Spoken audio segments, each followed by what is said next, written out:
পরিশ্রম করলে কখনো বৃথা যায় না, সফলতা আসবেই।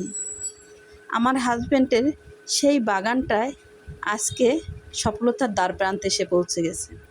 ইনশাল্লাহ সবার দোয়ার বরকতে আমাদের সেই পেঁপে বাগানটা, গাছগুলো মাশাল্লাহ 3.5 মাস বয়স হয়েছে, বড় হয়েছে, এখন পেঁপের ফুলও ধরেছে। পাশাপাশি আমাদের নাগামরিচগুলো অনেক নাগামরিচ ধরেছে, দেখার মতো।